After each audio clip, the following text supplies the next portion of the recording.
Hello again, and thank you all for joining us for More Than Child's Play, Active Play's Positive Impact on Children's Brains and Bodies with Dr. Diane Kraft. My name is Ellen Cartmell, and I'm the Communication Specialist for the State Physical Activity and Nutrition Program. And I will be moderating today, monitoring the chat box and helping behind the scenes. So if you need anything, don't be afraid to drop questions in the chat box, either for myself or for Dr. Kraft. Dr. Diane H. Kraft, PhD, is Professor Emerita of Physical Education Department of the State University of New York at Cortland. She has co-authored 4 books on developmentally appropriate, inclusive physical activity for young children, including Active Play, Fun Physical Activities for Young Children. In addition, Dr. Kraft has given over 285 presentations, workshops, and keynotes, and now webinars on early childhood physical activities to audiences across the nation. Since 2015, she has consulted with the Centers for Disease Control and Prevention as the subject matter expert on early childhood physical activity, which is what brings her here today through the State Physical Activity and Nutrition Program. With that, I'm going to go ahead and just hand it over to her so that we can go ahead and get started.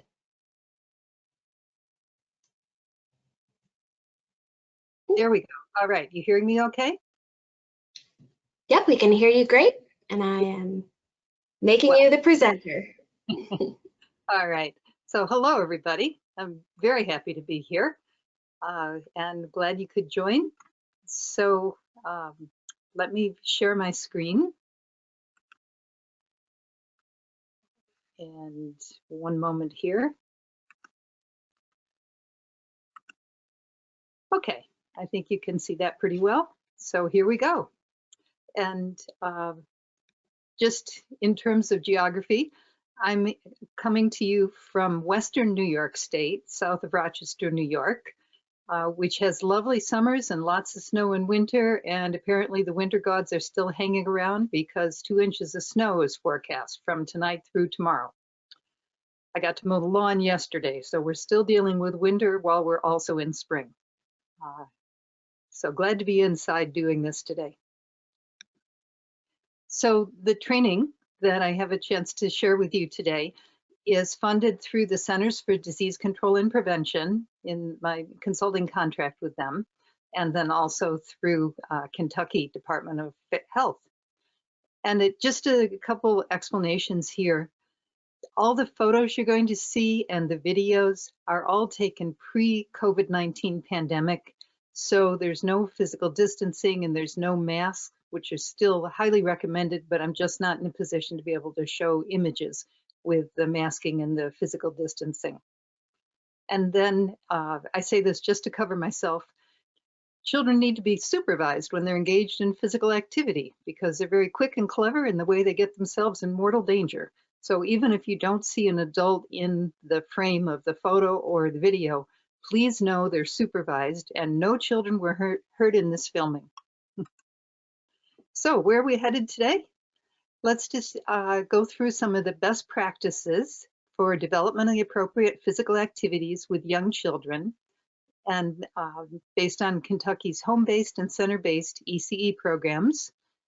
And I'll be identifying several different inclusive, developmentally appropriate physical activities to use with young children, to lead with young children, including young children with disabilities. And I'll say a little bit about how to lead the activities in small spaces to help children develop their fundamental movement skills. So that's where we're headed. I encourage you to use the question box with any comments and particularly questions you may have as we go along. I've asked Ellen to interrupt if it seems like it's a question that's best answered at the moment. Other than that, there will be ample time, I anticipate, at the end to go through questions. And particularly if you have a child with a disability and you're wondering, how could this child participate, please feel free to drop something in the question box and we can brainstorm together as to how that might happen. So first up, please let me know a little bit about you. So Ellen has a poll here and asks you to select what best describes your facility or your job. Is it family child care, a center? Are you a director of a center? Are you with Head Start or Early Head Start as a teacher? Are you a trainer? So just click one and give us an idea of what your role is, please.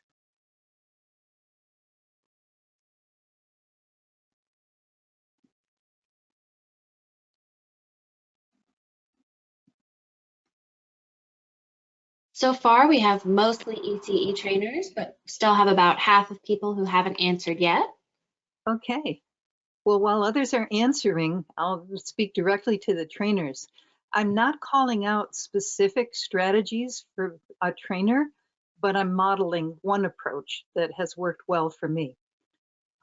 So I find sharing physical activity ideas straight away and then getting into more the benefits of physical activity and other more nuanced things helps. But people are usually very happy for practical ideas they can use the next day.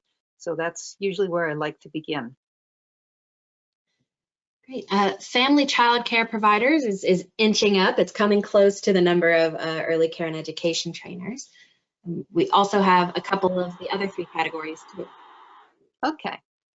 Well, for once, family child care providers are the focus. The videos, I think there'll be about 3 or 4 videos I show, are all taken in family child care settings, and most, but not all, of the photos are in family child care.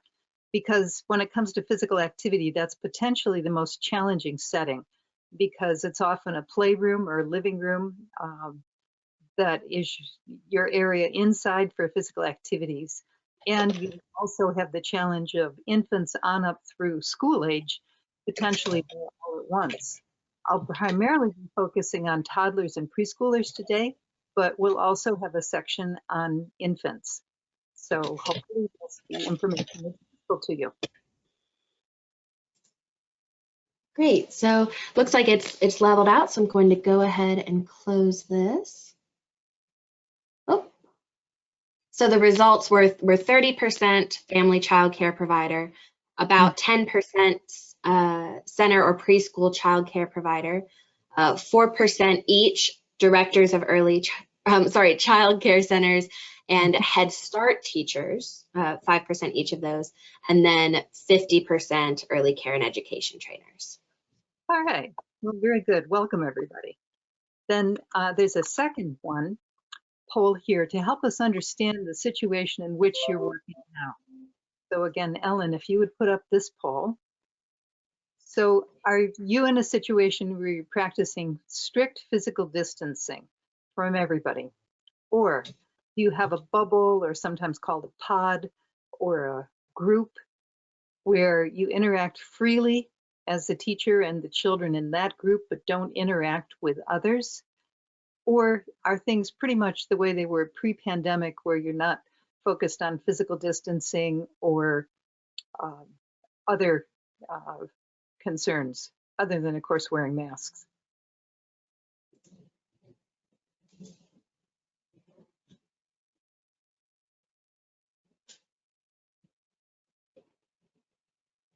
So the votes are still coming in, but right now we have about 50% saying they're doing that bubble approach where small groups interact freely. All right, good.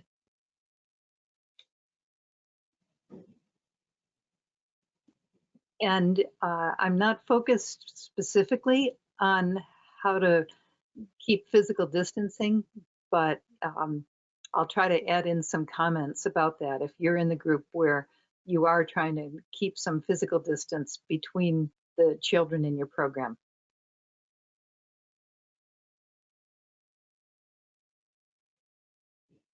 Great, so it looks like it's pretty much leveled off, and the results are 60% that bubble approach that I mentioned a second ago. That seems to be the strong lead.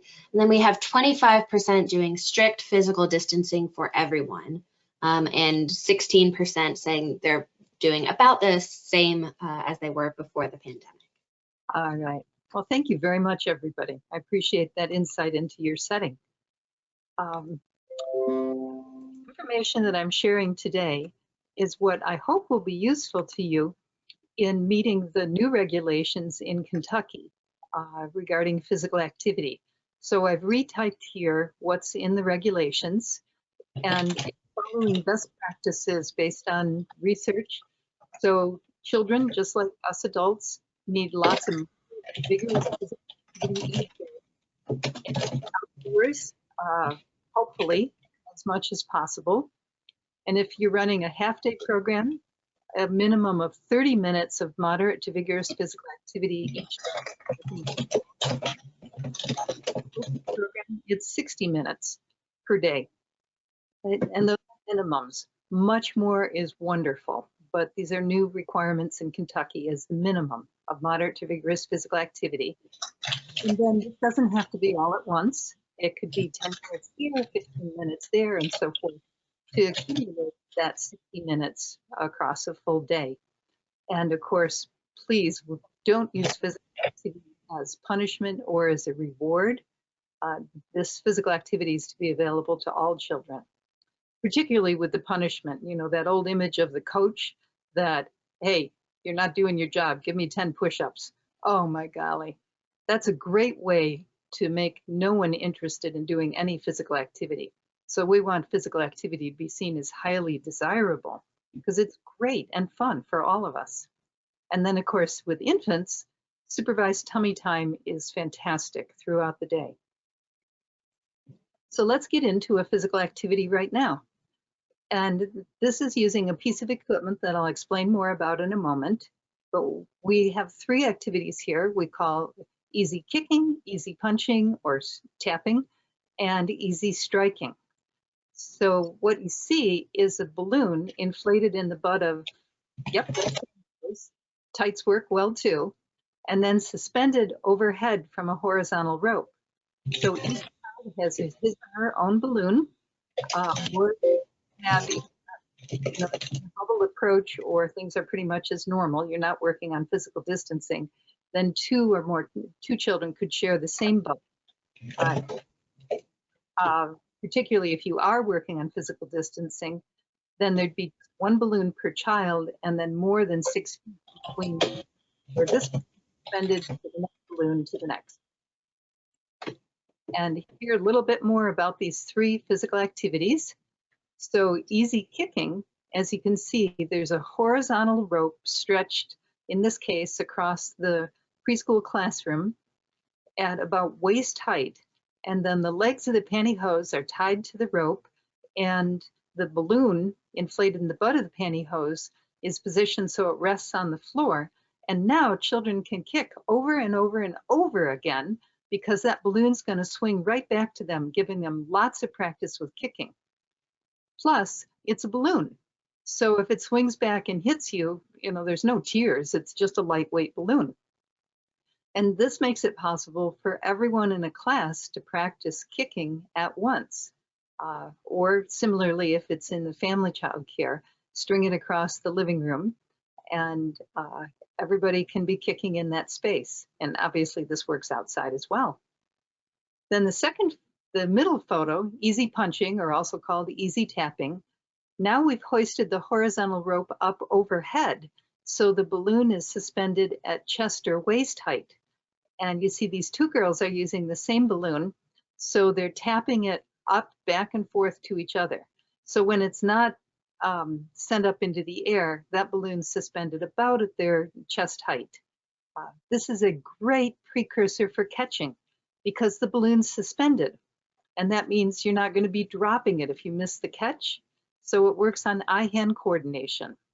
If you'd like a frustrating situation, then take a ball that's not suspended and put it in the hands of a 3-year-old who's tossing to another 3 or 4-year-old. And the 3-year-old usually can't throw with any accuracy, and the 3 or 4-year-old's not catching with any accuracy. So it turns into the way I play tennis. You spend all your time turning around, chasing the ball, picking it up, and trying again. Not much fun and not a lot of practice. So when the balloon is suspended, you get that great practice as a precursor to catching, and you don't have to worry about missing and dropping the ball. On the right-hand side, it's easy striking. And now we've introduced a bat, but we're not using a wiffle ball bat that swung with force could be painful. As you can see there, that's a pool noodle. cut in half, and so that's our pool noodle bat. And again, the children are striking. This photo happens to be taken in a family childcare setting, and they're all able to practice striking indoors. And again, the balloon is suspended, so they don't have to worry about a swing and a miss, and then they have to go chase the ball. So 3 different ways of using this piece of equipment. And now I'd like to explain how it's made.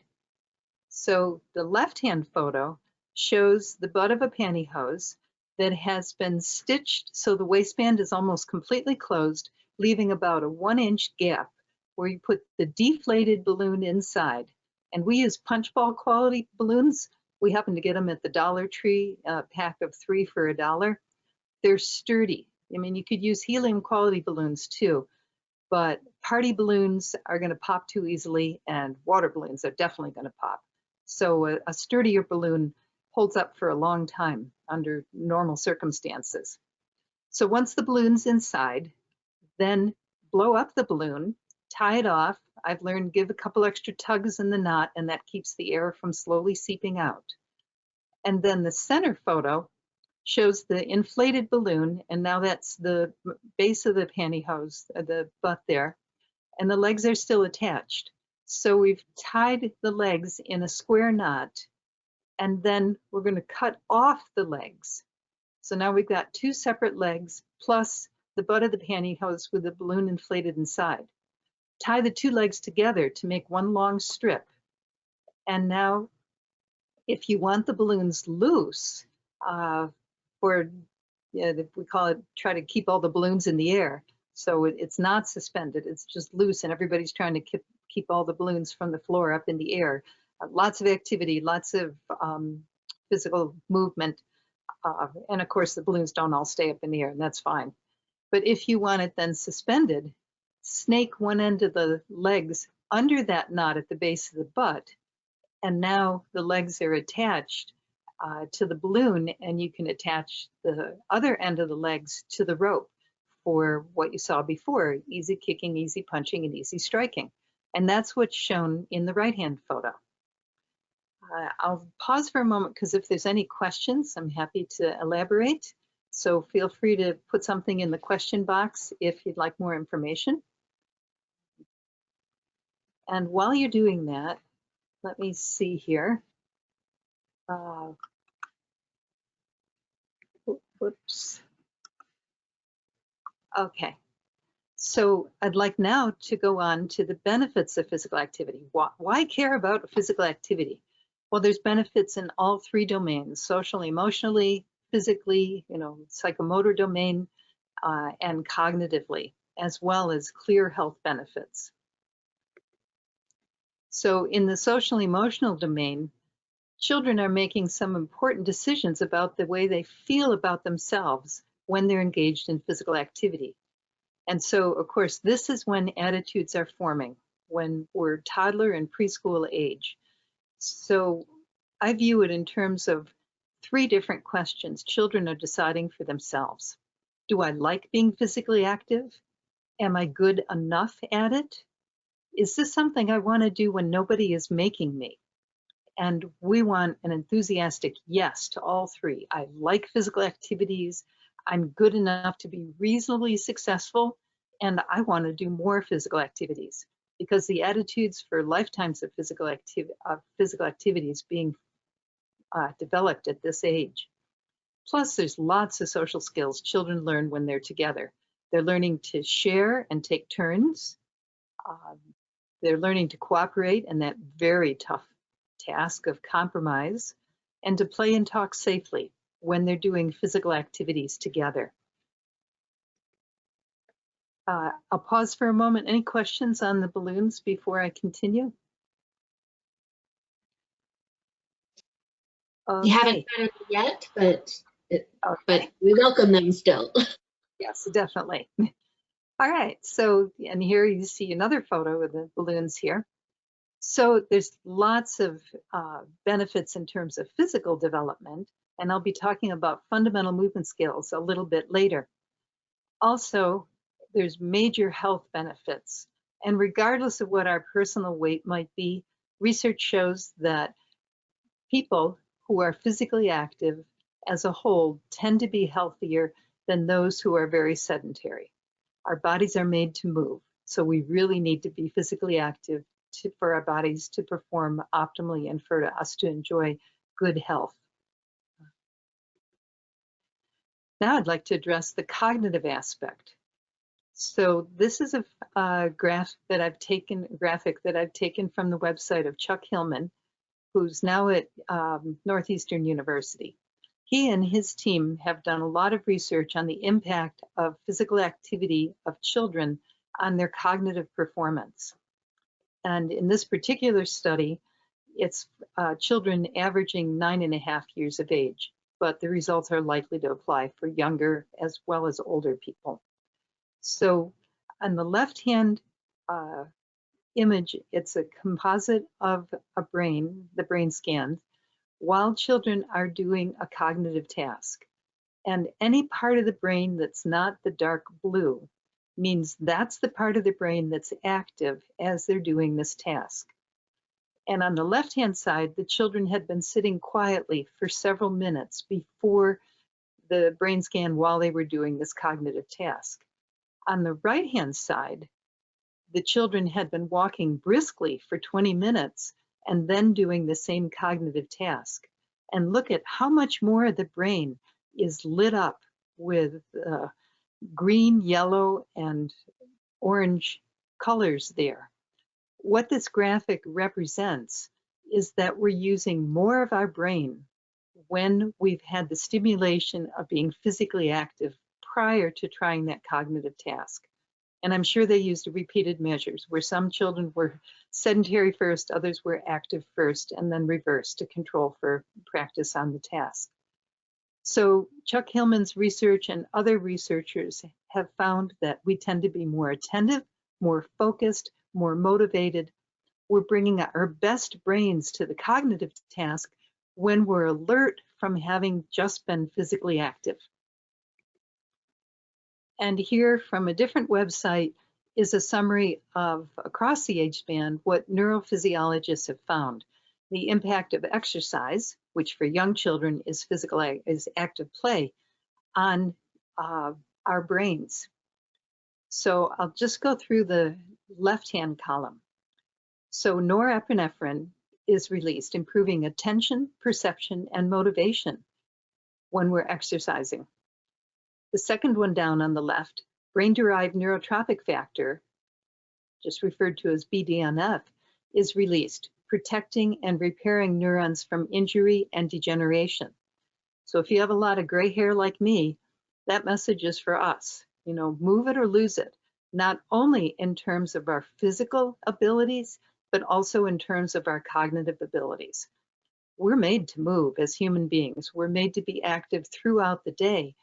And it's only recently that we've managed to engineer physical activity out of so many of our daily activities. And it turns out that's not good for our brain as well as not good for our body. So we got to be up and active to stay alert. Then third one down, hormones combine with BDNF to grow brain cells, regulate mood, and provide mental clarity. And then my favorite, the bottom left, excuse me, the hippocampus, that's the part of the brain concerned with learning and memory, grows in size with regular exercise over time. Think about that. The part of the brain concerned with learning and memory grows in size with regular exercise over time. So even if somebody cares nothing about physical activity for its own value and only cares about academic achievement, why would we not be physically active throughout the day? Because that exercise, that active play with young children, is helping the part of the brain concerned with learning and memory to grow in size with regular exercise over time. And on the right-hand side, the benefits just continue. I really like the saying that a colleague of mine, Arlene Turner, says, active play is the antidote to toxic stress. And over this past year plus with the pandemic, lots of us and lots of children have been exposed and dealing with toxic stress. Well, guess what? being physically active and laughing and playing together and relaxing and having fun and sweating a little bit, breathing harder, that is a great way to counteract the effect of toxic stress. So as we inch our way out of the pandemic, and there's concern with children having lost a lot of learning over the past year, I'm hopeful that the response will not be to have children sitting and doing schoolwork at their desk extra time, but instead also give children many opportunities to play and to play in physically active ways, because that's one of the wonderful antidotes to toxic stress. But it's not always so easy. There can be some challenges to leading young children in physical activities, depending on your setting and equipment and combination of children and so forth. So would you please write a phrase in the question box? What's your #1 challenge in leading young children in physical activities? And then I appreciate that Ellen's going to moderate that.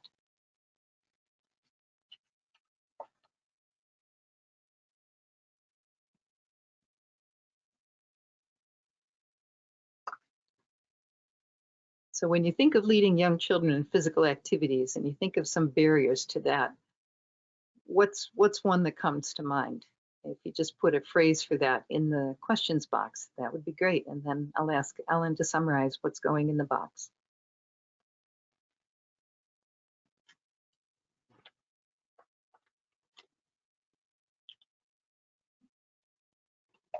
So we have one result or one answer that says lack of space, especially if the weather is inclement.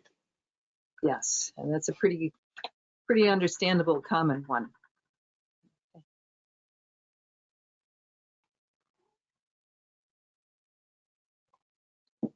I think we've just heard from the family cat in the background. She has her ideas as to what barriers are too. Ellen, I welcome you to chime in with other comments. I'm going to move forward and share what I hear very often as barriers. We just got one more, and it's one that I've heard before, which is the teachers not wanting to get outside and play, especially if it isn't sunny and 70 degrees. Yep. The saying is there's no bad weather, there's just inappropriate clothing. So yeah, if you can find the clothes and bundle up, it gets a whole bunch easier. And you know, in terms of a change of footwear, if it's wet outside, you know, just whatever we can do, because it's so good for the children to get outside, and it doesn't do us any harm either. It's really good for us as well. And that's particularly important during COVID, because it's evident that the aerosol particles that are suspended in the air, the viruses that stay suspended for a long time, that's a primary form of transmission. So if we can get outside with the air flowing and perhaps a breeze, it really cuts down on the likelihood of transmission. So outside is a great place to be as we're dealing with this pandemic. The limited space. Oh, go ahead. Exactly. No, I was going to say that in addition to that limited space issue, we also have someone who said time constraints, which I know is something you've heard a lot about before. And then the other one that we have is that the children just get so wound up and excited, and I'm assuming that means maybe it's hard to get them to come back down to a manageable level afterwards. Yeah, let me address that one straight away, because that's a very understandable concern. Because if we do have the children get really excited and physically active, I mean, that's great, but then we need to bring them back down again. For decades, I helped prepare physical educators to teach, and my saying was, if you would like to have your contract with the school not renewed, here's what you do. You do a wonderful job teaching a class of physical education in the gymnasium. You get them all revved up and really excited. And then when it's time for the class to go back to the classroom, you just have them line up at the door and open that door, and now it's the classroom teacher's problem to try to calm them down so they can quietly walk down the hallway. So what we want is to gradually build to excitement and lots of physical activity, and then help the children once again calm down. So doing some deep breathing activities or yoga or relaxation exercises, something like that, for just a few minutes after the excitement has been high, really helps children collect themselves and calm down and get ready for whatever the next activity is. But if we don't give the children that opportunity to collect themselves and calm themselves, then yeah, it's a mess. Another thing is using floor spots, and this is getting into leading physical activities. So every child has their own designated floor spot, whether it's an X of painter's tape on the floor, or a chalk X outside on the blacktop, or a hula hoop that is on the ground and each child is in their own hula hoop, or a carpet square, or the purchased floor spots, those kind of rubber circles, that we're organizing the space. Every child has their own spot, and that's where they sit. And so when it's time to start the activity, or to rather explain the next activity, everybody's sitting on their own floor spots, listening to very brief instructions. And then it's time to start the activity. So you have a go signal, you start the activity.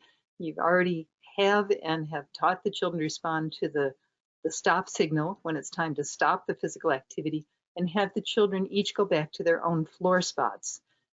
And that helps them get settled and get ready to listen for the instructions for the next activity, and so forth.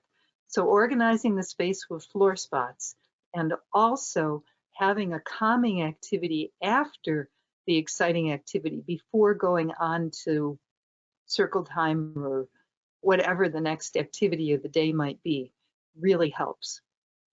In terms of limited space, yes, I get that one.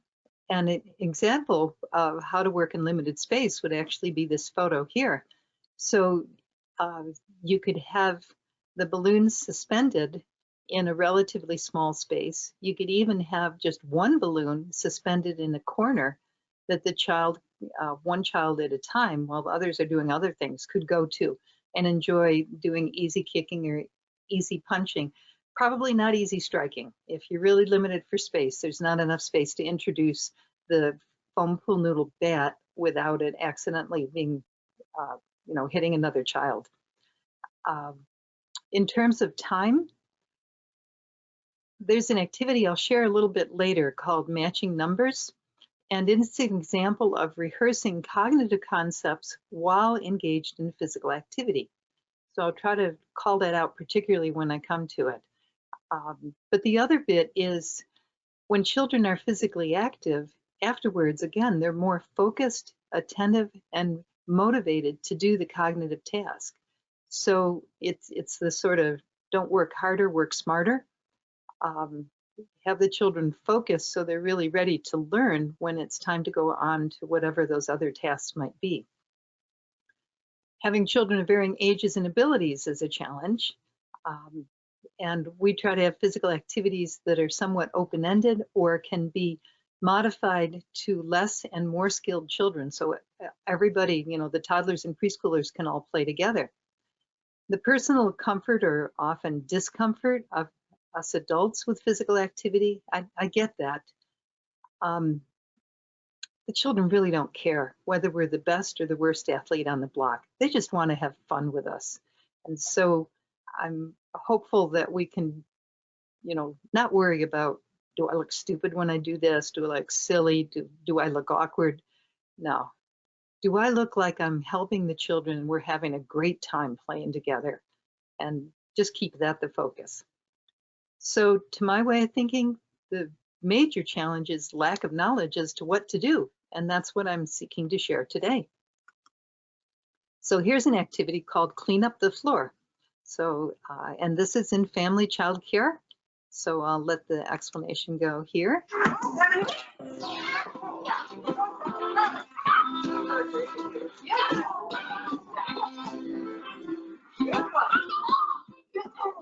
This activity is such fun and chaos. In Clean Up the Floor, children on each side of the barrier try to throw all the socks over to the other side. Use at least 5 pairs of socks per child to keep this activity going a long time. Make the barrier by throwing a sheet over a rope stretched across the room. If we had taped the ends of the sheet to the rope, it would have helped keep it in place. These children range from 15 months to 7 years of age. Some are accomplished throwers already. Others are just dropping socks over the barrier and will begin actually throwing when they're a little older. It's great that they are all able to play this activity together. Prompt children to first bring the socks back by their ears, then step forward with the foot opposite their throwing arm as they throw. Toddlers, who don't understand what barriers are, will likely move around and under the sheet to get socks. That's fine, as long as they still participate. Cleanup after this activity can also be a fun game. Place a basket in the middle of the room and see how fast the children can find all the socks and throw them into the basket. All right, and that was a hot July day in a small apartment in the Bronx. And look at all the physical activity the children got. But that also was definitely an activity that you would not want to end with.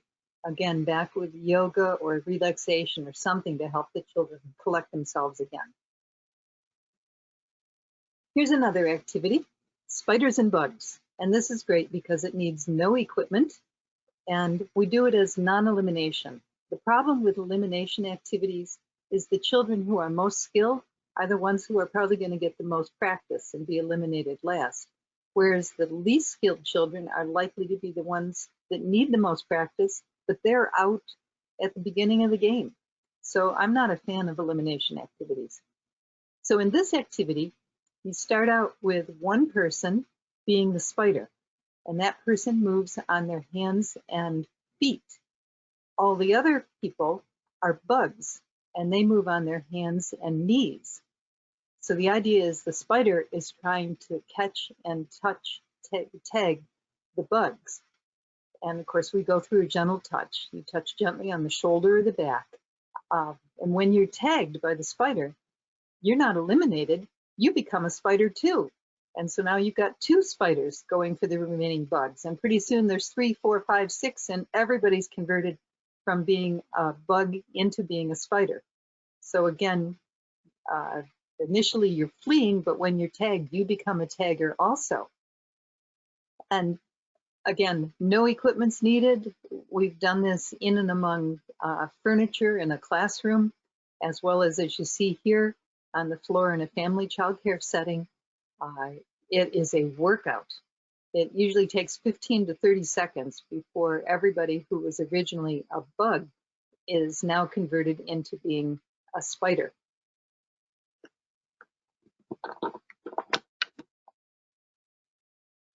So what are we trying to do in terms of physical activity goals?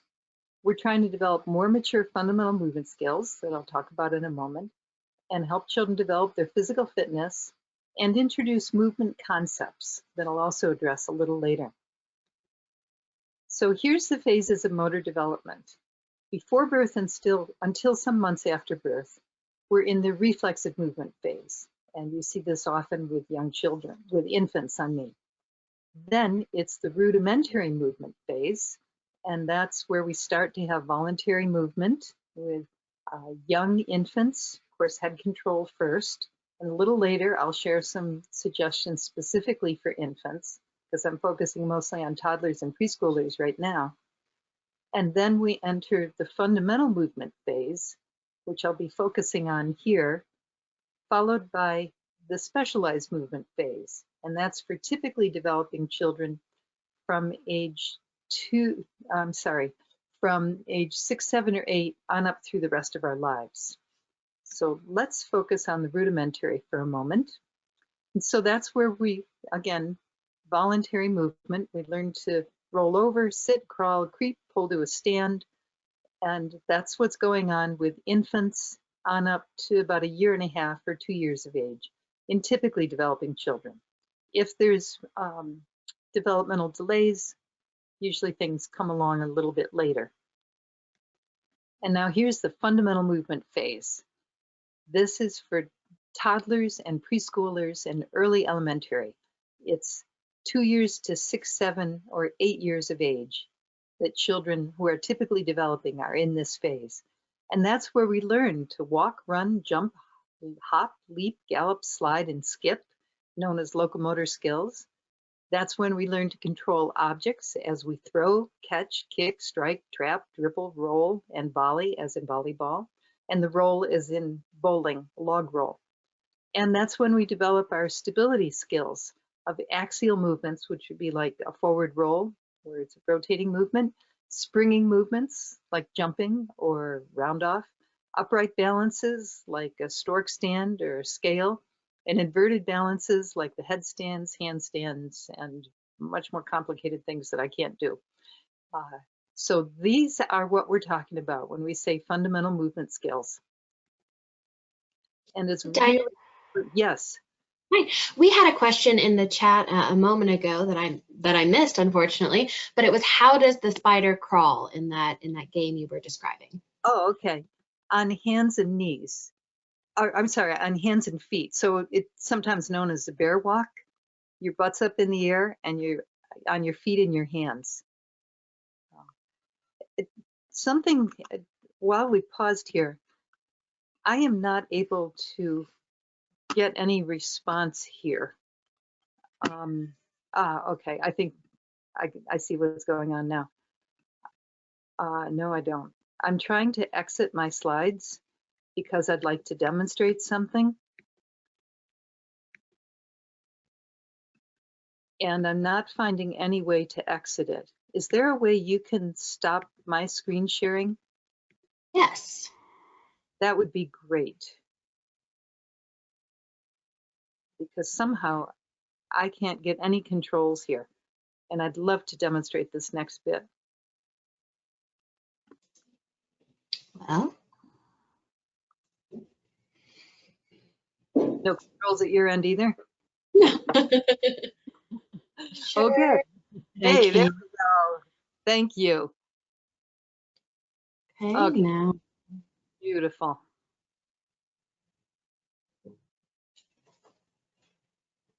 Okay. So can you hear me when I'm back here? Yes. Wonderful. Okay. So I just want to demonstrate a little bit about the throw. It's one of those fundamental movement skills, and we want children to have enough practice throwing that they have an efficient, mature throw by the age of 6, 7, or 8. So as I demonstrate this, I think you're going to recognize some of the things children do. So here's my ball. And when we start throwing, if the target's over there, out of view of you, think of like a toddler. And the way we start throwing is facing the target and just a push from the shoulder. We're not stepping, we're not doing anything else, just a push from the shoulder.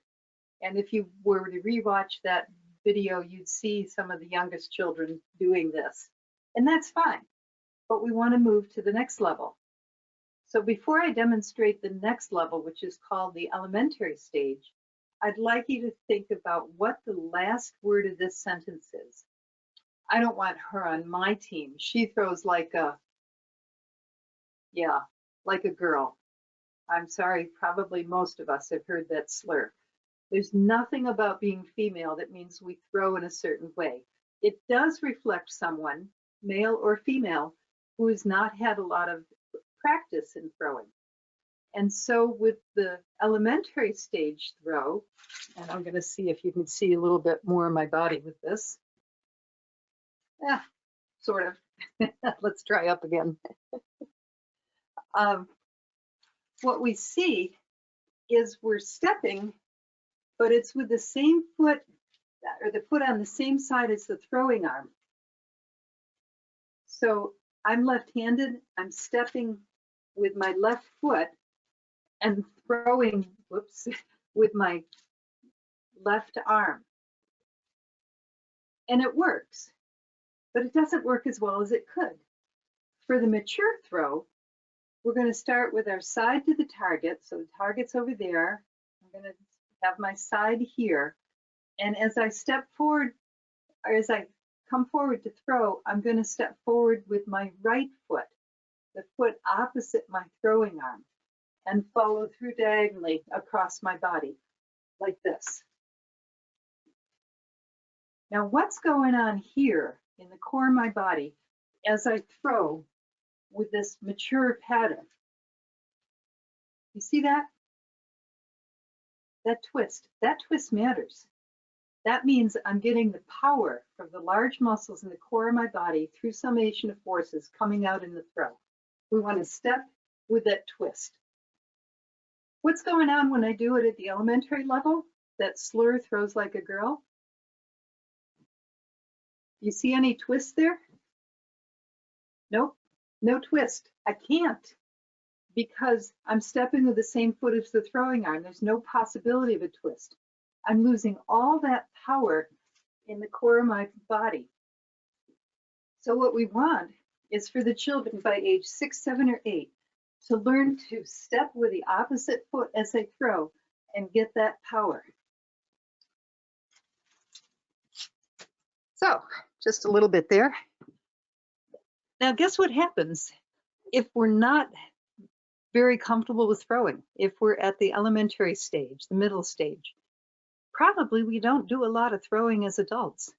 Probably we look to stay away from activities that involve throwing because we might feel like we're not really that successful. And that's what's going on with children too. They need lots of opportunities to practice throwing so that they can be reasonably successful in a wide variety of sports and active recreation. So let me go back to sharing the screen. Okay, and it is not responding. Maybe you have to give me permission, Ellen.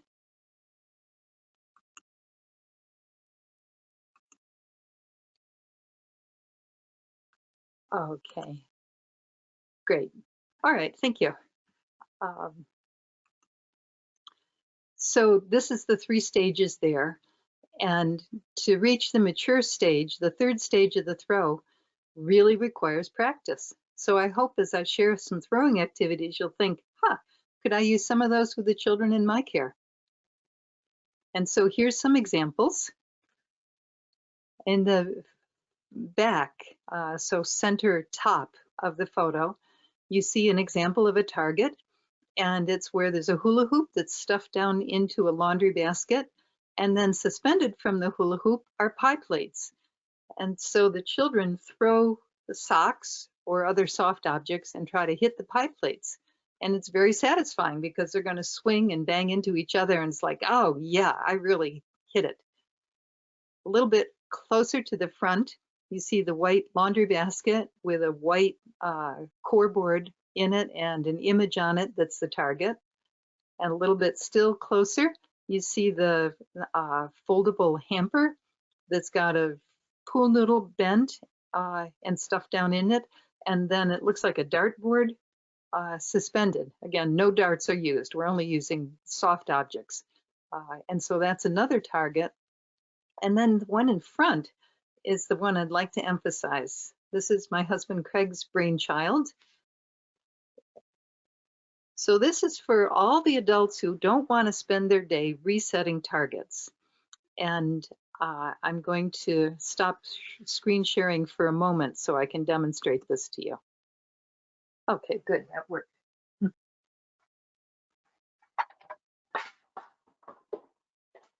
So here's the target. And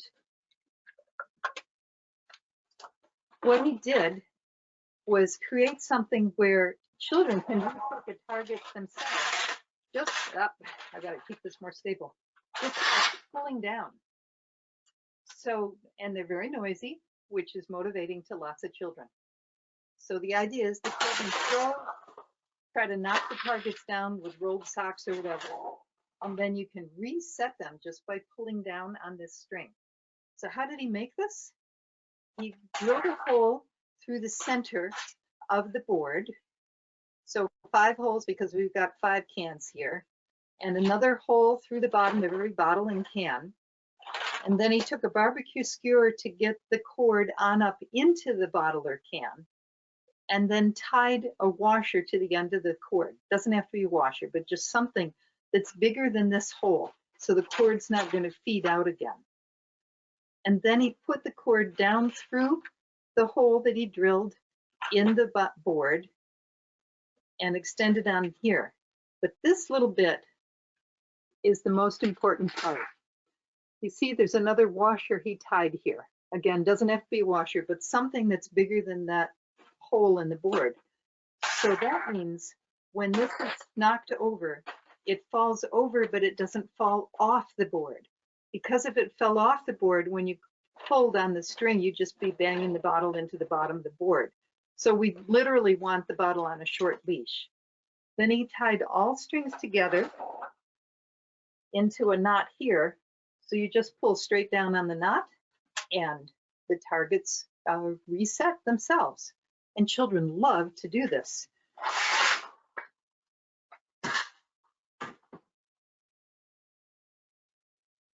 So let me go back to screen sharing here. And here you see the setup. So he's got the space open underneath by having the board on 2 overturned laundry baskets, or it could be seats of chairs or whatever, just so there's the open space underneath. And then you see the towel that's thrown over the PVC pipe. That's the barrier. And the idea is to help children understand by having a very physical barrier, stand back here and throw there. And if we go back to the previous photo, you could see how I've got the tricycles and anything else I could find to make the barrier so children understand. You stand behind the barrier and throw until all the socks or other objects are thrown. And then you go behind and gather up what you threw and bring them back to the front and start it again. So very straightforward and an easy idea based on the idea of when you go to the carnival and pay your money, you get the softballs, you throw them at the stuffed cats, and then the carnival person pulls the lever and resets all the cats. So that's the same idea as what's going on here.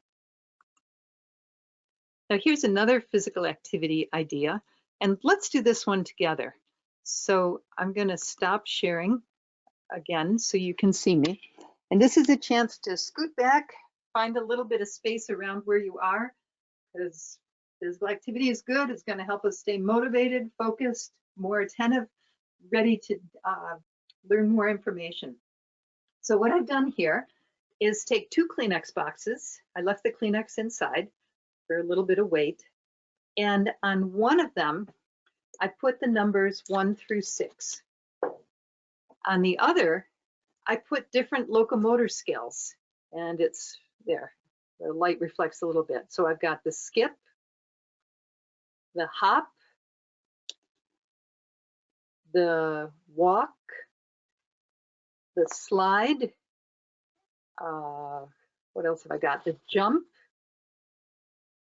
and I've got gallop on here someplace. Oh no, I have leap. There we go. So 6 different locomotor skills.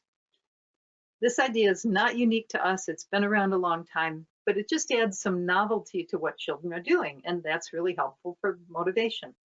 So you or the children could roll the dice and then do what comes up. So if I roll it and it comes up this one, which is jump, and then roll this one and it comes up 5, then that means we jump in place 5 times. So join me with this. We're going to jump 1, 2, 3, 4, 5. And then, you can say, oh, can we do that again? Let's count together as we do it. Now we're building in some of those academic things with the physical activities. So we're jumping 1, 2, 3, 4, 5. And I get it with arthritic knees or hips. So if jumping is not something that's going to be great for you, then forget leaving the floor and just show how you lift with your arms, because that's an important part of the jump. whether you're actually leaving the ground or just lifting with your arms. And children will understand, you know, if you say, nope, my hips aren't going to let me jump, but I can show how important it is to use your arms. And that's much more important than what is not such a good thing here. So imagine I've got a group of children here, and we're doing this, and I'm seated in my chair. And I'm saying, jump, jump, good, jump, that's it, jump. What's the message children are getting? This jumping thing is for me as a child. As soon as I'm an adult, I'm not jumping anymore. And that's exactly the opposite message. So even if we're not able to fully do the jump, if we just do what we can, that message comes across very positively to children. So let's do another one. So let's do the slide. So we roll it and it comes up slide and the number 6. So let's slide 6 times, and I'm going to take baby steps so that I don't go out of the screen here. But slide, which is like a side step. 1, 2, 3, 4, 5, 6. Or in a circle, 1, 2, 3, 4, 5, 6, and so forth. So, and just give yourself a stretch and a bend and maybe a twist to one side and to the other. And then let's continue here. And while I'm doing this, if there's anything that would benefit from being addressed right now, let me know, Ellen.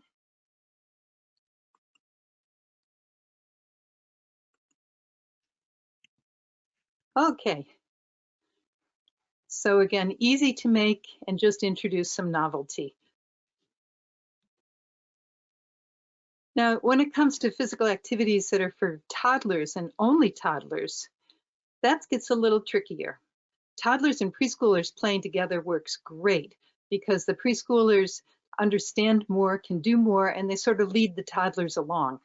But if you're in a class where there's just toddlers, then it's got to be really simple. Very simple concept, minimal rules, freedom to join or to wander away and come back and join to avoid those power struggles. So here's an example, and this is bubble wrap jumping. You know what this is called? Bubble wrap. I'm jumping. Would you jump, please? Really nice. Double.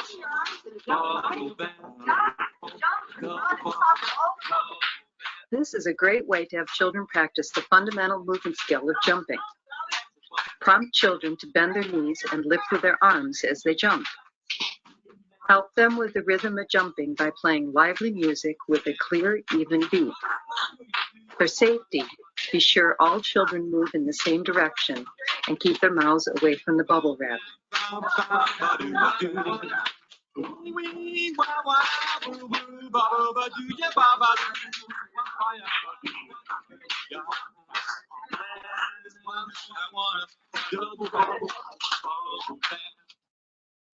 All right, very simple. Now, bubble wrap can get expensive. Whoops, there we go. Here's the instructions. This is in the handouts. So instead of buying a long strip of bubble wrap, as we did here, you might consider putting out an all call for families to donate bubble wrap that is given to them in packages and so forth. And it helps to have the 3/4 inch bubble wrap because that pops and that's sturdy enough. That works really well. Those tiny little bubbles for the very fine size bubbles, that doesn't work too well. And here's the matching numbers activity. This is what I mentioned earlier because it's a way of infusing rehearsal of academic concepts into the physical activity. And so in this activity, we've got different, well, actually, let me stop sharing a moment and I'll show you what's actually going on here. All right, so here, the idea is the children are going to match the numbers on the cards with the card they have in their hand. So at the far end of the open space, a child could pick up a number, and then they use a locomotor skill to go down to where these folders are, find the folder with the same number on the front of it, and put the card in there, and then go back using the locomotor skill, pick up a different card, come back, and so forth. So they're rehearsing their cognitive concepts. They're rehearsing their number recognition and identification, but they're not doing it while they're sedentary, sitting on the floor or at a table.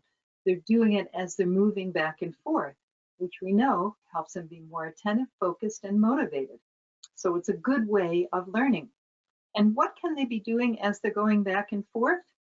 Well, they could walk, they could run, they could gallop, they could slide, they could skip if they're old enough for that to be realistic.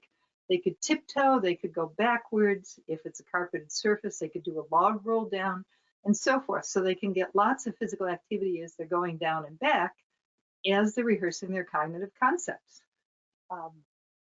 And so this is very simple to make, or you may be in a situation where you've got something that would already work like this and you don't need to make the file folder. But what my husband Craig had done is, after we purchased these pictures of these cards with the numbers and the number of items on them, he took a file folder, put a foam core on the back to make it more substantial, and then cut up another file folder and folded it to make the pockets. And he used the carpet tape that's got some depth to it to tape it in place, because you need enough space that the cards can slide in and out of the pocket. The bad news is it took him an hour to make these. And so, you know, if you make it once, you don't want to be making it over and over again. You want it to last. But then there's different ways this can be used, so we want it to be flexible too. So this particular one is using numbers. But what else could we put in this format? So instead of having numbers here and numbers on cards, what else could we have? Yeah, we could have colors. We could have animals and animal homes. So you've got the bear's den here and a picture of the bear. We could have letters if that's appropriate for the children. So they're matching their letters. If they're more advanced, we could have uppercase and lowercase letters that they're matching. We could have food groups, sort to the food groups. We could have opposites, like the sun and the moon. We could have pictures that have the initial sound of the letter, apple, and so you'd put in the slot with the A in front. So they can just go on and on and on. Anything that can be put into this kind of format. And then we've got the physical activity as we're doing it. So in terms of time, that's one way of addressing it. Infuse the physical activity into what academic things we'd like children to learn. Now, as I mentioned, it took an hour to make this. So if you're going to be using colors next, or shapes, you're probably not going to want to make another set of these. So my husband realized if you put Velcro on the back, you could take off the number card and put on the shape card or the alphabet card or whatever. So it's very easy to use the same file folders for multiple purposes. Or, of course, there's commercially available things that would serve just as well, and that saves you the whole thing of having to make them. Again, I'll pause briefly if there's any questions or comments. Yeah, we were having great discussion in the chat. You know, people suggested upper and lowercase letters, just like you said, really endless possibilities there. And someone also asked how you make the folders, but I think that might have been how you explained how your husband did it with foam core and the two folders stuck together. And that Velcro idea is really genius. Yeah, after he made it once, he wasn't going to do it again. So Velcro is a very good solution. Good. Well, thank you. And I appreciate those suggestions. So here's another physical activity. This one is Alligator Pit. You guys know what alligators are? What alligators eat? anything they want to. We're going to have an alligator pit here. There's only one way over to the alligator pit, and that's on this bridge, the yellow bridge. I want you to line up by height. You're going to have to walk over the yellow bridge, carrying something. Then you walk around the alligator swamp back over and get some more stuff. But if you drop the stuff, so you walk right, the alligator can see it. It's okay to run around back outside the swamp. You take just one step, you'll get closer, you'll get there. This boy shows pure terror when the block is knocked out of his hand and the alligator can now get him. The alligator only teases him. No one is ever eliminated from the game. The children are having fun. Practice balancing has been made into a game. The hungry alligator that's ready to eat any child who steps off the beam or drops an object makes this a thrilling challenge that children want to do over and over. Modify the task to fit each child's ability. Give older, more skilled children more and more objects to carry. Vary the skill. Ask children to balance the object on their heads, keep the objects between their knees while jumping, or walk backwards or sideways along the beam. 2 flat foam pool noodles are taped to the floor to make the beam. You could use 2 lines of masking tape on the floor or a stable wooden plank for a beam instead. Good job. Good job.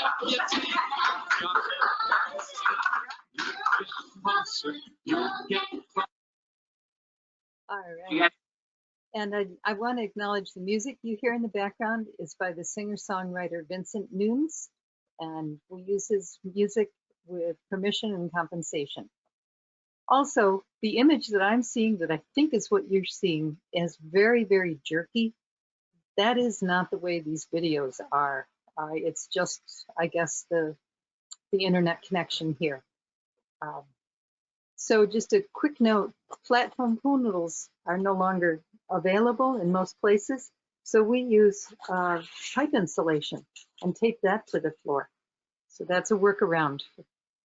And as you see this image here, alligator pit, these instructions are in the handouts that are available with this workshop.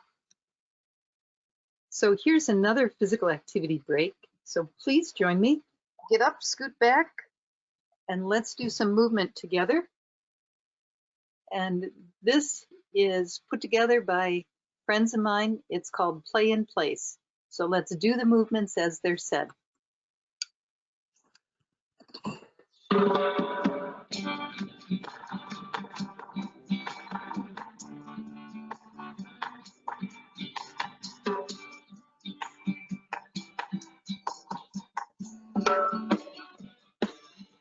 I like to bounce in place, to bounce in place, to bounce in place, to bounce in place. I like to walk in place, to walk in place, to walk in place, to walk in place. I like to run in place, to run in place, to run in place, to run in place. I like to march in place, to march in place, to march in place, to march in place.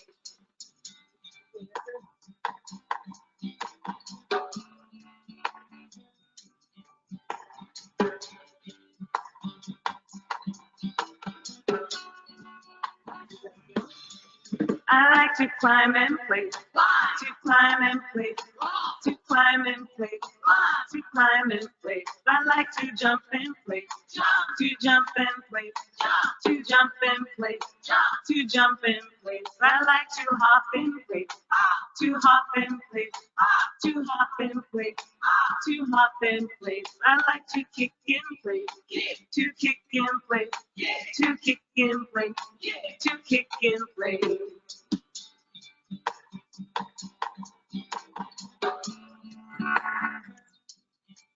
All right. Hope that was a useful quick break for you. And then it repeats the 2 verses.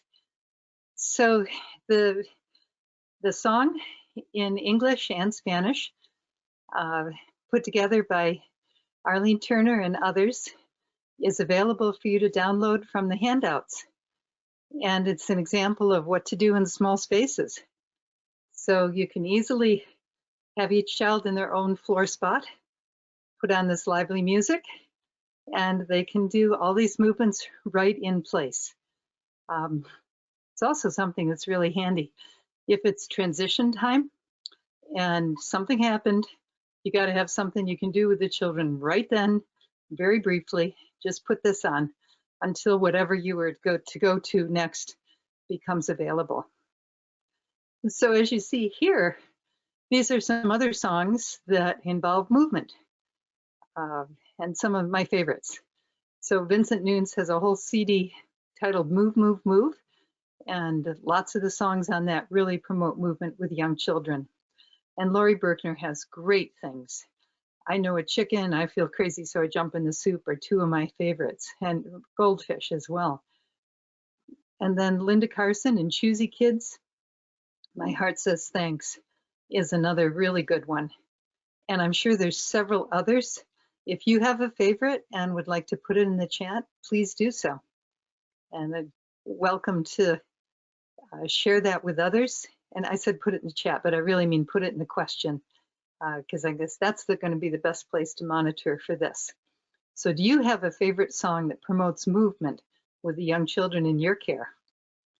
And I'm going to move on, but Ellen, interrupt at some point when it looks like there's been some responses to share other favorite songs that promote movement, because that's probably the easiest way of getting children physically active, is put on a song and move to it. Now, I'd like to transition, while you're putting your favorite song in there, into some suggestions for working with infants. So I'm going to be moving a few things around here while you're putting your suggestions in there.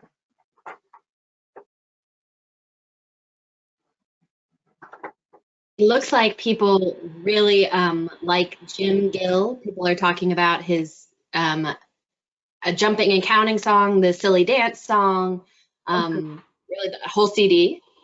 And we also have a couple of people saying that they really like the Greg and Steve albums. Yes, yeah. Thank you for those suggestions. Good ones. So just checking. Okay? And we did have one more that somebody said this isn't specifically a movement song, but I think we should mention it. But anyway, it's the number rock on YouTube, and the grandkids dance to it, and it teaches counting. So I'm sure that you could come up with your own movements to do with that. Yes, great. Thank you for all those suggestions. Now I'd like to share things that I've learned from Christine Roberts, who created Nurturing Pathways. She's based in Seattle. And 3 years ago, I was able to spend 8 days out there taking their instructor trainer course on nurturing pathways. So I'd like to share some of what I've learned in terms of promoting movement and brain development with infants. And before I continue, are you able to hear me okay, even though I'm not right next to the computer? I can hear you fine. If anybody is having issues, go ahead and put that in the question box as well. Okay, I'll try to keep my voice up so you can hear me pretty well. So I have an assistant here. I'm very glad to have this baby doll to help. So this is with infants. So mobile or not yet mobile, young infants, and ways of helping promote their movement that also help strengthen those connections to the brain. And one thing that Christine Roberts does really well is use nursery rhymes and songs coupled with the movement. So in a moment, I'm going to do a nursery rhyme. And when I'm done, please be thinking about what kinds of movements you saw. In this particular case, it's going to be focused on tactile, different touches, heavy touch, light touch, and so forth. And then I'll talk about what's going on in terms of connection in the brain when the infant is experiencing this. So this is to the song, The Itsy Bitsy Spider. The itsy bitsy spider went up the water spout. Down came the rain and washed the spider out. Out came the sun and dried up all the rain. And the itsy bitsy spider went up the spout again. The big hairy spider went up the water spout. Down came the rain and washed the spider out. Out came the sun and dried up all the rain. And the big hairy spider went up the spout again. It's a little tricky seeing it through the computer, but could you see the different kinds of touch I was using with the infant? Yeah. Yes. Very light, tickly touch, a sweeping touch, a lift just for variety, and the light tickly again. And then there was the deep pressure, not so much that the infant's going to cry, but so that you really get that input to the body, and particularly the joints. And then extra rubbing. I don't know that you could really see it, but I was rubbing the soles of the feet a little bit extra because there's so many nerve endings there. That's a very sensitive area. So what is going on, even though the child is passive, is that the child's brain is processing these various forms of touch. And that's what we want. We want a strong connection between what the child is feeling here and how it's processed in the brain. Earlier today, I had a chance to listen to a podcast that I thought had a really good way of explaining the importance of having strong brain connections. And this may be reviewed to you, but I really liked it. And I'm sorry, I don't remember the name of the person who presented this, but I'm sharing her ideas.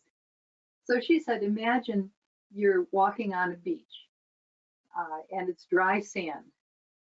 So you're leaving, little imprints as you go, not too much, you don't sink in, just a little trace that you were there, and the next wave that comes is going to wash it away. Now imagine you're walking on the same beach, but the sand is wet. And so you get these impressions with every footstep you take. And if you walk back and forth in that same area, it's going to be deeper and deeper and deeper and deeper impressions. And so a single wave is not going to wash that impression away the way it would with the very dry sand. So her point was, this is analogous to the connections in the brain. If we use something, we experience something over and over again, we're establishing strong connections, deep footprints in the brain. And as opposed to if we seldom do or experience something, we have very superficial, weak connections, just like walking and the footprints on the dry sand.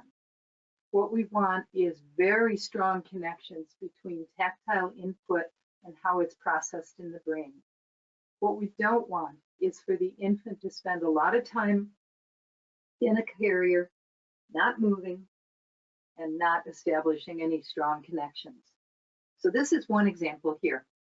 The next one, now we're not working on tactile input, but we're working on different movements. And so this is to the song, The Wheels on the Bus. And again, when I'm done, try to repeat for yourself the different movements you saw done with the infant. The wheels on the bus go round and round, round and round, round and round. The wheels on the bus go round and round, all through the town. The windows on the bus go open and shut, open and shut, open and shut. The windows on the bus go open and shut, all through the town. I said that wrong. That would be the doors. I'm sorry. The doors are open and shut. The windows go up and down, up and down, up and down. The windows on the bus go up and down, all through the town. The wipers on the bus go swish, swish, swish, swish, swish, swish, swish, swish, swish. The wipers on the bus go swish, swish, swish, all through the town. Now, what did you see there in terms of movement patterns? Yes, you get the rotation one way and of course the other way also. You get the doors coming to this midline and then extending, or proximal and distal. you get the windows, so lower body to upper body and back. What's not in this one, but is another movement, is upper body to lower body. And then you get body side, or rolling to one side and rolling to the other. Even though the infant is passive, they're processing all these movements in their brain, and that's what we want. Now, it's probably very evident at this point. It's something you do with one infant and one adult. I don't line up the 5 infants and go up and down, up and down, up and down, up and down. It's one infant with one adult. And it's something that could potentially be done when you finish diapering an infant and you can see everybody else is safe. Just take a moment and sing a nursery rhyme and go through the movements to give that kind of stimulation to the infant. Another one, no melody with this one, it's just a chant. Oh, and by the way, I'm using what's sort of my culture, nursery rhymes. This works well with any culture. Just use the nursery rhymes that are part of the culture and add the movements to it. So no need to use the ones that I'm sharing. Use the ones that make sense for the families that you're working with. So this one is Pussycat, Pussycat. And again, look for the movement patterns. Pussycat, Pussycat, where have you been? I've been to London to visit the Queen. Pussycat, Pussycat, what did you there? I frightened a little mouse under her chair. I'm sure you picked up on that. So there was the homolateral movement, same arm and leg, and the cross lateral. And again, both movements are important, cross lateral in particular, because that means we have to get both sides of the brain communicating to do this. And we need lots of crossing the midline and cross lateral movements. So the leg over across the midline to the other. So a little bit there. Now I'd like to address vestibular. So I've got the ball here. And if the infant is able to sit independently, they're sitting up on top of the ball, and I'm holding the infant at the diaper line. I'm not going to hold the infant up here because I want the infant to engage his or her core muscles and hold themselves up. So I'm holding them down here. Or if they're not sitting independently, they're draped over the ball, and again, I'm holding them at the diaper line. And this is not something I would do on a table. I would do this on the floor, but I'm on the table so you can see what I'm doing today. And I have a fairly indestructible partner here to help me. And I like the smiles. So now the vestibular system is, as you probably know, in our inner ear. And it helps us with balance and muscle tone. It tells us the position of our head in space and how our head is moving through space. So we want a good functioning vestibular system. If you've ever had vertigo, you know what it's like when that vestibular system gets screwed up, and it's nothing you want to experience ever again. So this activity is working on changing positions of the head in space and giving children lots of that stimulation. So it's the old chant, gallop, galloping, galloping, galloping, go. Galloping, galloping, galloping, whoa. Galloping, galloping, galloping, go. Galloping, galloping, galloping, whoa. So again, the infant is experiencing that up and down and forward and back, and that's a lot of stimulation to the vestibular system that we want. The vestibular system is what children often crave stimulation of. Before they were taken out for safety, the merry-go-round on the playground where you go round and round and round, or swings, great for vestibular stimulation. Office chairs, pew, round and round, all that's giving a lot of vestibular stimulation. So here's another one, and this is again with a song, and look at the different movements. I'm a little teapot, short and stout. Here is my handle, here is my spout. When I get all steamed up, hear me shout. Tip me up and pour me out. And the spit goes right down your shirt. You don't need to do the inversion if that's not going to be good. Obviously, you follow the lead of the infant. But a lot of vestibular stimulation there. So I'm going to move this aside and pause for a moment. If there's other comments or questions that you'd like to share.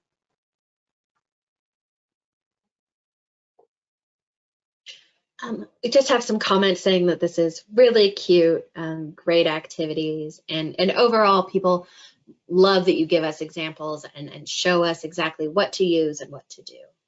Oh, good. Well, I'm happy to share what I've learned. So one last thing with infants, and that's dancing with them. Now, this is something we've done with infants since wherever. I mean, I'm sure millennial. And turns out it's really, really good for infants. So one thing is you could have the infant in the baby ball. And this is something I learned from Christine Roberts. I wish I had known it when our children were infants. So the baby ball is the infant's facing out, but snug against the adult's chest. The legs folded and hold across the calves.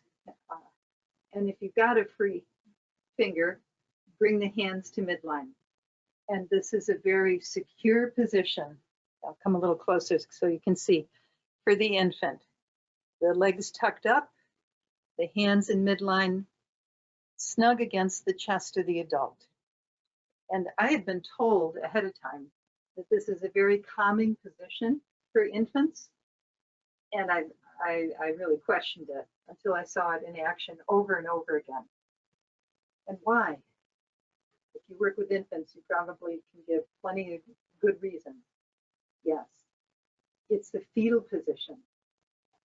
So they're in the fetal position, they're against the chest of the adult, they're going to be aware of the heartbeat and the warmth, they're secure, they're snug. And if an infant is having trouble, I've seen this repeatedly, you know, when you put them in the baby ball, you're going to get that fussiness and stuff, and then at some point they go, ah, I'm home. I'm in that secure position, and I relax. So when we dance with infants, we could be in with the baby in the baby ball, or, you know, depending on what works for the child, could be the airplane position. And as we're dancing to lively music, we change their visual input. They go high, they go low, they maybe say, hello there, they turn around, and so forth. Think of all the visual input as we're in that position. And think of what they're not getting if they're just in a carrier. They get to watch a little bit of what's going on. They're not getting any vestibular, no tactile, other than, you know, they're accustomed to the seat of the carrier. They're only getting a visual a little bit, not good. The more time on their own, on a mat, and maybe doing some of these things with the infant really can help make that strong connection with the brain. So thank you very much, demonstrator. Again, anything to share as I'm changing the setup here? Not right now. Okay. We've covered all of it that we've gotten up until this moment. Okay, very good. And again, I want to give full credit to Christine Roberts, creator of Nurturing Pathways, the source of the information I just shared. And these are some of the activities that I just shared. I didn't do the little piggy, but same thing with the movements. So what are the best practices regarding physical activity? Well, again, in my consulting with the CDC strongly endorses the Caring for Our Children, and it's in its 4th edition. And when it comes to physical activities for obesity prevention and just general health, they're promoting active opportunities for physical activity, that's PA, playing outdoors whenever possible. And of course, one of the values of outdoors beyond just minimizing our risk of catching the coronavirus is that we can be a lot more vigorous when we're outside. running is encouraged outside, whereas it's often discouraged inside. And if, as the adults, we're encouraging the children's physical activity. Oh, look how fast you just ran. Or, I see you got a green leaf. Can you find other green leaves out here? How many green leaves have you just collected and brought to me? You know, to hopefully do things that are going to prompt the children to be running all over the place and very active when they're outside. Also having policies and practices that promote physical activity, and that includes the expectation for staff that we will be physically active with children within any medical limitations that a person might have. And I hope this is not an issue in Kentucky, but protection from air pollution when outside. So these are the different key things regarding caring for our children, promoting best practices in physical activity. And Diane, do you have slides right now? Oh, yes, I do. Thank you for that reminder. Let's go back. There, now we can see them. All right, let me go back one. So this is what I was from, and thank you for that reminder. And then focusing a little more on what our job as adults are to encourage children's active play. It's a combination of leading structured physical activities, such as I've been sharing today, and participating in guided play. And you may know that term. The way I understand it, it means the child is leading the play, but the adult, if it's okay with the child, joins the play and might ask some questions to try to scaffold the learning, to try to prompt the child to be even more elaborate in the play, but I'm not taking over the play as the adult. So again, what I've been sharing here is where I am as the adult leading the play, structured physical activities. Guided play is where I join the play initiated and led by the child. And then of course there's free play opportunities, which are fantastic. That's where the children are organizing their own play. So we encourage the children's physical activity during each of these, and we're up and moving with them. It also, you know, most people don't have the time or the funds to go to the gym after a hard day of work. And if you're in family child care, that's likely to extend your day, might actually be overnight as well, depending on if you care for children overnight. So let's get our physical activity with the children during the time they're in care. And of course, that makes us a very positive role model, and it helps to wear appropriate loose-fitting clothing and wear that's, you know, no stiletto heels. And so we can do all of these things, ask others to give a demonstration of a skill if, again, jumping or hopping is just not going to work with arthritic limbs or joints. Others can demonstrate, but we do as much as we can and encourage the children. Even if we physically are not able to participate with them, we can still show a lot of interest and sort of radio announce what they're doing. Infusing physical activity throughout the day is a great thing to do, and here's some examples. You can have a physical activity center. That could be a target on the wall with some socks that a child can step back and throw to hit the target on the wall. It could be the suspended balloon that the child could go over and tap whenever they want. It could be providing the opportunity for them to put together puzzle pieces with the, and these would be the ones where there's a frame and the puzzle fits within the frame, and each piece, not the interlocking puzzle, but the ones where it's separate. So you can have the pieces on this side of the room and the frames on the other side, and the child is going back and forth, getting their physical activity as they're putting the puzzle together. We could lead active transitions, and some of the music that you shared, as well as what I shared, are examples of those active transitions. We could offer many brief physical activity breaks. When it comes to story time, have the children in their own space act out some of the movements, you know, and then she reached high up into the tree to grab an apple and then scoop some leaves way down on the ground and so forth. Just take all those actions in the movie, in the story, and have the children do those movements in their own space. So that basically we're trying to make physical activity the default activity. The children are made to move. We're trying to have opportunities plentiful and throughout the day for them to be physically active. And guess what? They're probably going to sleep a lot better, and probably the behavior is going to be better because they're made to move. We've got to, as adults, give them those opportunities. And here's, again, some different examples of infusing physical activity throughout the day. On the right-hand side, there's a handout, which again is available to you. And it shows how by infusing physical activity throughout the day in this preschool program, they reach 120 minutes or 2 hours of physical activity by the time they come to the end of their full-time day. And leading active transitions is a great one. This one is freeze and wash.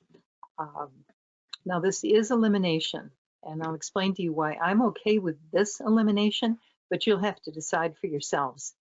So the idea is when it's time to wash your hands for lunch, instead of having 18 children line up for that one sink, have something where the children are physically active as just a few children at a time are peeled off to wash their hands and then sit down for lunch. So Susan Wagner, the teacher here, does this activity and was kind enough to share it with us. So she puts on lively music and everybody's dancing along, and then, you know, it's like freeze and stop. She stops the music and you have to be motionless. And if she sees you move, I caught you, please go wash your hands for lunch. And then more music, more dancing, freeze again. Oh, I saw you move, go wash your hands for lunch. So the children are actively engaged, and she keeps the line down to just 1 or 2 children at the sink to wash their hands. And again, if you're eliminated, it's not perceived as a negative because you're actually going to get your lunch first. So, and pretty soon everybody's preoccupied with washing their hands. They're paying no attention to the last 1 or 2 children who are the winners. So they feel good about themselves and nobody else is caring because they're already on to the next activity. So that's just one example of an active transition. The activities that I've shared here are from the book that my husband Craig Smith and I wrote called Active Play, Fun Physical Activities for Young Children. And the information about the book is also in the handout, if that's something that's of interest. And most of the videos that I showed are part of the DVD that comes with the book. So very inexpensive, practical ideas, many of which work in small spaces, none of which require expensive equipment. And then the activity instructions for these 3 are also in the handout. So I'd like to ask you to put in the question box, what is one physical activity you might plan to play as a result of this virtual training? I would very much appreciate the feedback. And this, of course, also is a time to put in questions. And then very shortly, we'll move into questions for everybody and a question and answer period. So if you would, put in a physical activity that you think you might try playing as a result of this virtual training.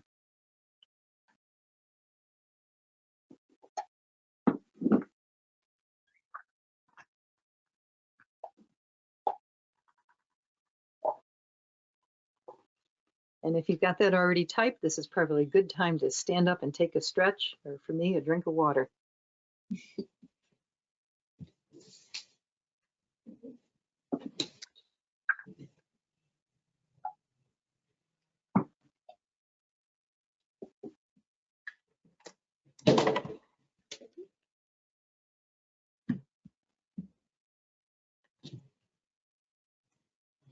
And if there's any comments coming in, please feel free to share them, Ellen. Sure. Somebody has said they already looked up punching balloons on Amazon, so Good. maybe seeing those in the next couple of days. A lot of people interested in the alligator pit activity too. Somebody said they want to do that with preschoolers, and Jackie said, I can't wait to have an alligator pit. Yes, and of course, and I'm sure you've already figured out, today it could be alligators, tomorrow it could be Godzilla. I mean, whatever you want, it's the idea. And then, of course, you're modifying the challenge to fit the ability of each child. And that's something we're really focused on. Really, almost everything you have talked about today, at least one person has mentioned. We have a couple of people who said they want to do the dice game. Somebody wants to make the folders that you said your husband helped, and also the game with the bottles and the cans, where the children throw. Good. Yeah. It takes a little bit to make the game with the bottles and the cans, but then you're good for a long time. And it's so easy. It really, not to make it. It's not hard to make it, but once it's made, it's so easy to use it. You could take it outside or have it in the corner of the classroom. Now, if you have in the corner of the classroom, you probably don't want to put the dried beans in that I did, and you probably don't want to use the cans. You want to use bottles, because it makes quite a racket with the dried beans inside the aluminum cans. But that's good for outside. So thank you. Somebody also said, Amy said, can I incorporate activity and speech as an SLP? And I'm not sure what that is, but. Yes. I forget what SLP stands for. But yes. Now, I don't have a background in speech therapy, but in working with some speech therapists, they've said that physical activity, gross motor activity, often help children who have a lot of difficulty with expressive language, who are not talking much, to become more verbal.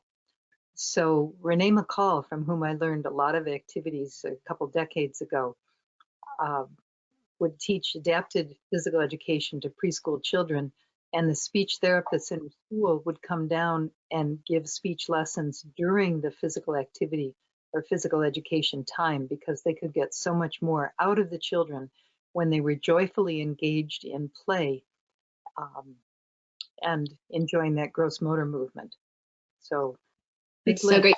Sharon Norris jumped in and said SLP is speech and language pathologist, and Amy said activity can promote speech. So she is the speech and language pathologist who mentioned that, and so she's really excited for these for those same reasons that you just mentioned. Yeah, great. Yes, we've had very good reception from speech and language, as well as physical therapists and occupational therapists. Because when we're having fun and doing something that's challenging but not impossible, and something that we enjoy and are choosing to do, then we're at our best. And that's when we're going to get that most effective therapy. So thank you for that. And now I will remember SLP stands for speech and language pathology. All right. And here's another resource. Nemours has done a lot in terms of early childhood physical activity. So this book as a PDF is also in the handouts,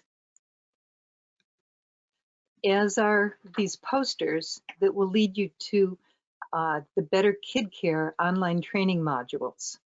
So there's over 200 online training modules that the Pennsylvania State University Cooperative Extension have put together. And I had the opportunity to be intimately involved in the development of 2 of them. So some of the activities I shared today, as well as a number of other activities, are on these 2 modules. And I'm confident that any training hours that you get through Better Kid Care, these 2 specifically, would count toward any required training hours in Kentucky.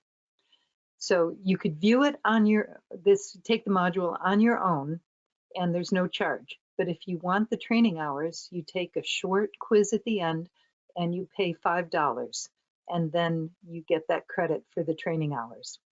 So this one is physical activities Leading with Confidence, and the other one is Family Child Care, Overcoming Barriers to Lead Fun Physical Activities. They're each designed to take about 2 hours to complete. And even though this one's labeled as Family Child Care and the other one is not, they both have content that's relevant to child care centers as well as family child care. And again, these flyers that you see here with the information are in the handout, and that'll lead you to the Better Kid Care website. Plus, a lot of resources available on the computer. Go Noodle or the PBS Kids, Sesame Street, Get Moving with Disney's Family, the Brain Breaks and so forth, the learning stations, lots of good resources there. And I'd like to share one more physical activity and then go back to more discussion. This one is Swat the Fly, my favorite. Fly. There's one on this side too. And this is a pool noodle, but you know what? Now it's fly swat. We're gonna swat the fly. Get him, Shaylee! Get him! Here you go. You want to fly or fly swat? Okay. Here you go. You want to run this fly? Shaylee!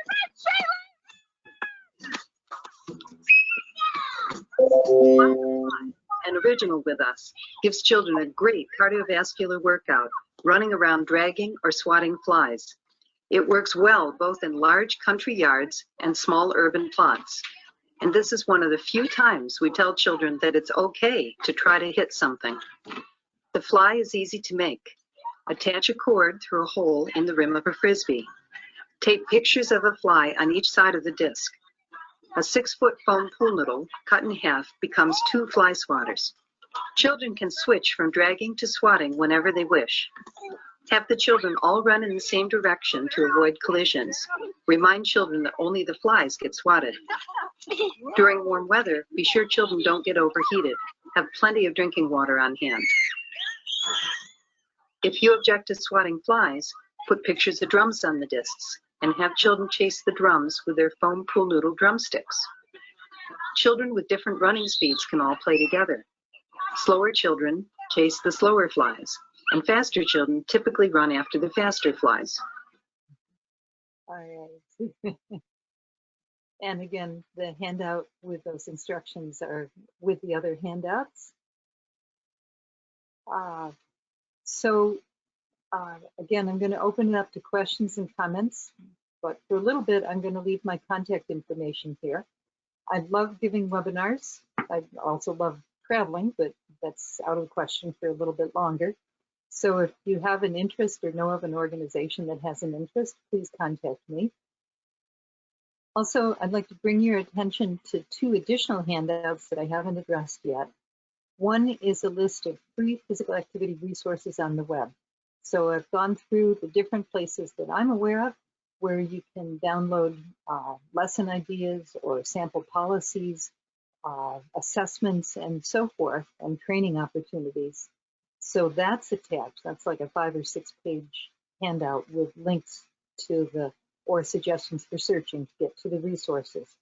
And also, there's a 5-page handout that I put together that's that's available to distribute, and it's on physical activities and how to modify them to promote physical distancing. So if you're one of the few people on this that has to maintain that physical distancing among the children, then there might be some suggestions that are useful to you on the handout.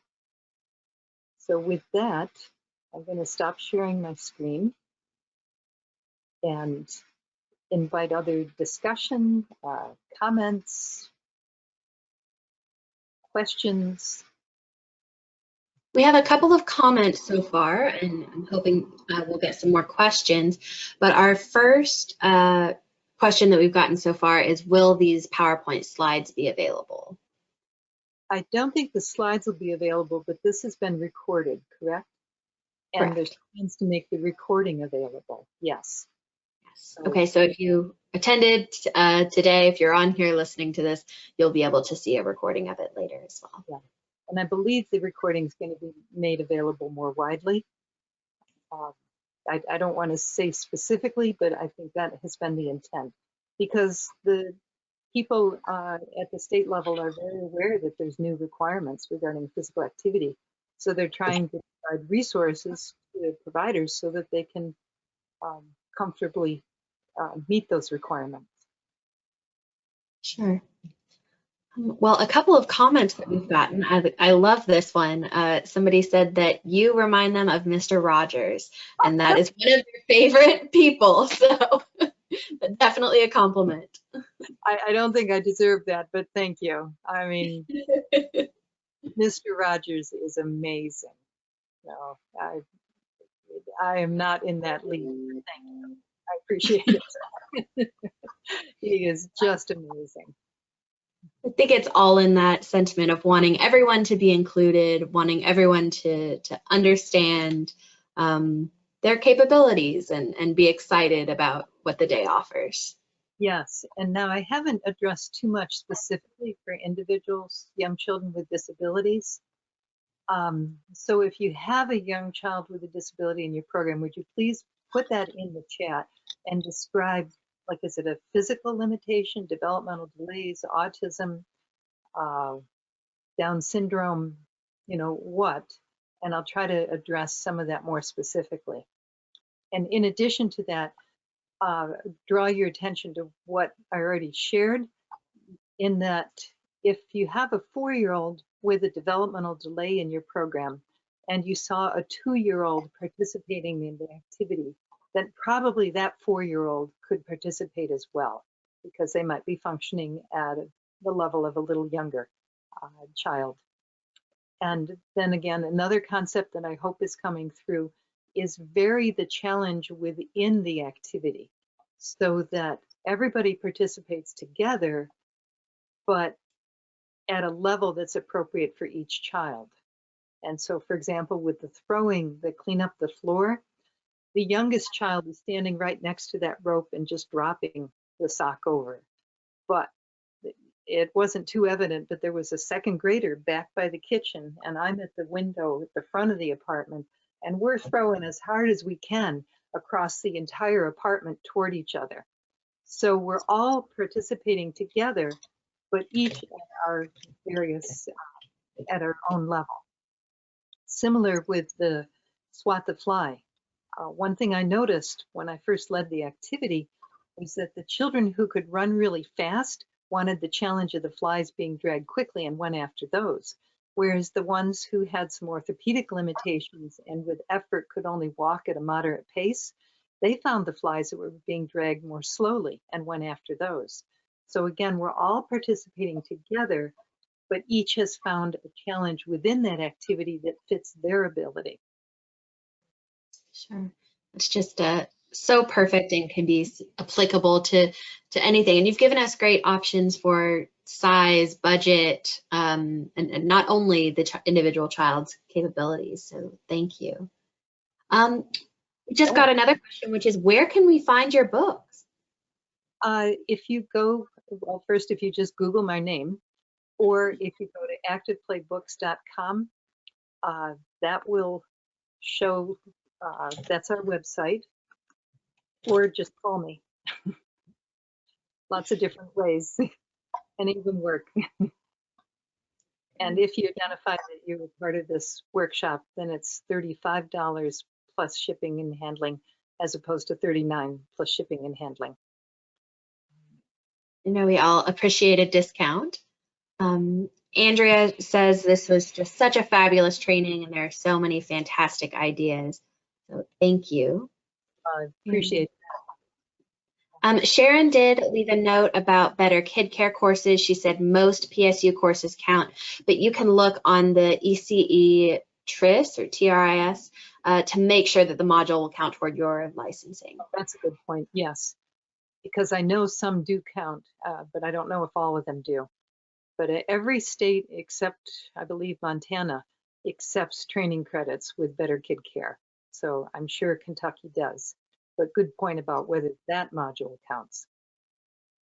Great. So, and thank you, Sharon, for helping us figure that out. I'm not seeing any more questions unless anybody wants to add one in the last couple minutes. We have a little bit of time. I appreciate everybody hanging in there. 2 hours is a long time to be watching a computer screen. Yeah, well, thank you for giving us stretches to do and some physical activities. When I get to present in person, we're up and active for much more than this. So I appreciate people hanging in there. Well, we're just getting tons of compliments to you. Thank you so much. Saying they love the workshop. They have so many great ideas.